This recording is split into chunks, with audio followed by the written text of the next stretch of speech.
Hello there, YouTube. Today is November the 28th, 2017, and I figured I'd just make a short video, being that The Last Jedi, Episode 8, is about 2 weeks away. I cannot fucking wait for that. I just finished watching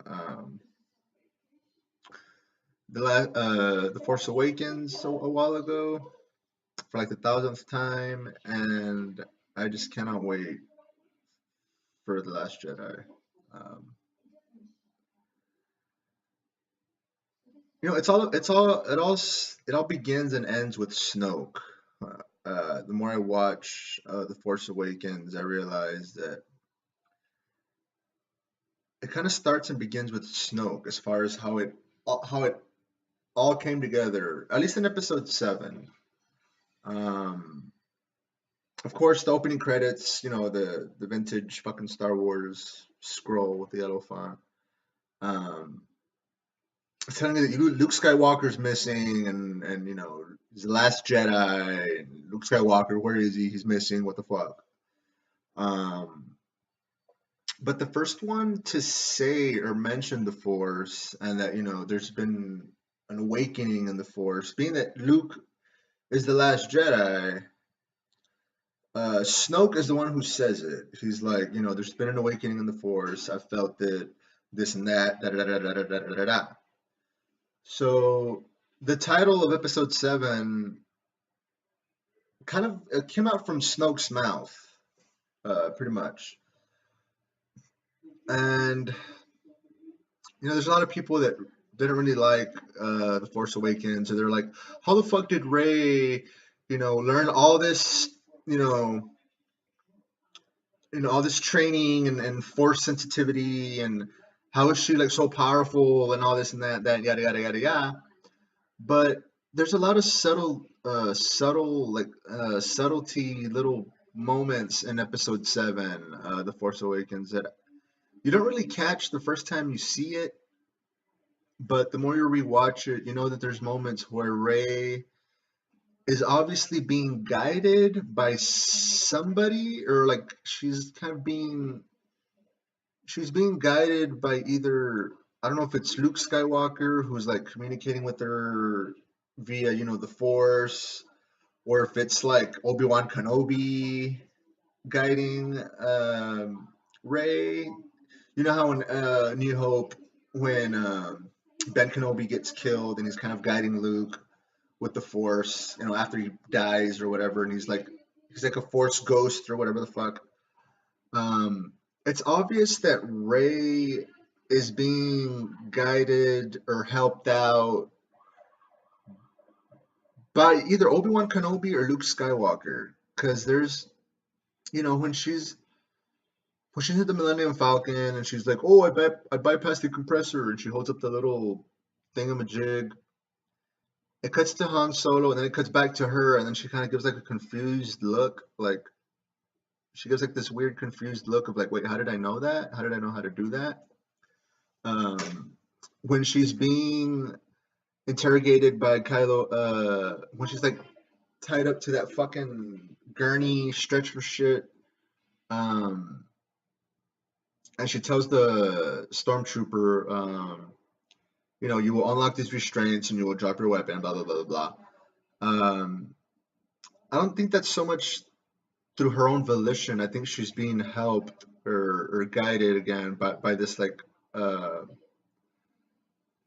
don't know if it's like I said, by like a ghost force, whatever, whether it's Obi-Wan Kenobi or Luke somehow like communicating with her via the Force or whatever. And yeah, she uses that Jedi mind trick, and the fucking stormtrooper lets her go. And the movie goes on. It goes on a little bit more. It goes a little bit more. Where that one scene where Finn, Han Solo, and Chewbacca are at the base, and they're there to find Rey and rescue Rey and all that. There's that one scene where Han Solo's like, he does that thing, and Finn's just like, what are you doing that for? Wait, what is that? Why are you doing that? And he turns around and he sees Rey, and he's like, "Ooh, he's all giggly tits because he sees Ray, and so yeah, they meet, they find her, and Finn's like, "How did you escape?" And Ray tells him, "I can't explain it, and you wouldn't believe it." After Finn tells Ray, "How did you escape?" He tells her, no, she tells him, uh, "I can't explain it, and you wouldn't believe it." Around when she's about to like get into it, Han Solo's like, "All right, hurry the fuck up, talking googly gaga later. We got shit to take care of." So even Ray is kind of befuddled. Ray's kind of, she herself doesn't really know uh, what's going on within her, with her own psyche, with the Force. The movie's fucking called The Force Awakens, right? Um, and I feel a lot of people forget that it's a saga, it's just like the originals and the prequels. There's three installments to this fucking movie. It's The Force Awakens, The Last Jedi, and whatever episode 9 is gonna be called, I don't fucking know. Uh, but yeah, I think a lot of people are quick to judge, quick to jump to conclusion, and they're like, "Oh, the movie fucking sucked, dick. Kylo Ren's fucking an emo fucking pussy fag, and how the fuck does Rey know all this shit about the Force? Oh, blah blah blah blah blah, and then wham wham wham." But yeah, like I said, I think people are just quick to judge and aren't really.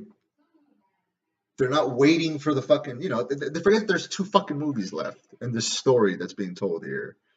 Um. So yeah, I just feel like, I don't know. I cannot wait for The Last Jedi. I'm fucking. I just want to fall into a coma, slip into a coma, wake up December the 15th, and just go fucking watch it 5 times in a fucking row at the theater. Um, I just cannot wait. Um, so yeah, that's about it. One more thing while I was watching it, while I was watching The Force Awakens. By the way, I haven't seen The Last Jedi. I haven't seen any trailers, and I'm not going to until I see the fucking movie. Because for something like Star Wars, it's like I have an idea what I'm getting myself into. I don't need to see a fucking trailer to sell me on the fucking movie. Uh, and it's Carrie Fisher's last film, so to see a trailer with Carrie Fisher in it would just break my fucking heart. I'd rather sob in the theater like a fucking faggot when I'm seeing the movie for the first time than rewatching 2, 3 trailers over and over. I really don't give a shit. I already know what's in store. It's fucking Star Wars. Um, but yeah, as I was watching The Force Awakens, I was like, man, I wonder if I would love this fucking movie so much as I'd fucking do if it wasn't directed by J.J. Abrams, because I'm a huge fucking fanboy for anything that J.J. Abrams does. Um, I love his flavor. I love his way of telling a story, beginning, middle, and end. I love his I don't know, just something about the aura, the presentation, kind of like it has like an old school like 80s 90s flow to certain films. For me, I'm not going to speak for myself, but I just love everything about how J.J. Abrams tells and directs his story. He's one of the best. He's one of the best. Uh, in my opinion. He's just one of the best. Um, and yeah, I was just asking myself, I was like, I wonder if I would mark out and love this movie as much as I do if it wasn't directed by J.J. Abrams. And it was like Star Wars Episode 7, The Force Awakens, directed by Ridley Scott or whatever the fuck. I don't know. What I would probably see the movie through a different lens, but I just can't help it. I think there's certain things in art, film, music, paintings, whatever, sculpture, whatever, that I think once you have your favorites or your preferences, you really can't help but be drawn into it, and you see it through a different lens. you digest it differently.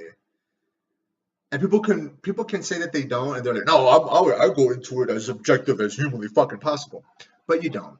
You don't. You don't.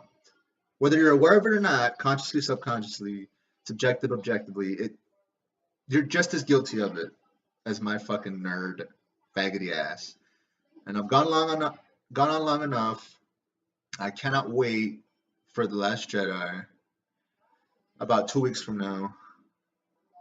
I cannot fucking wait. Namaste.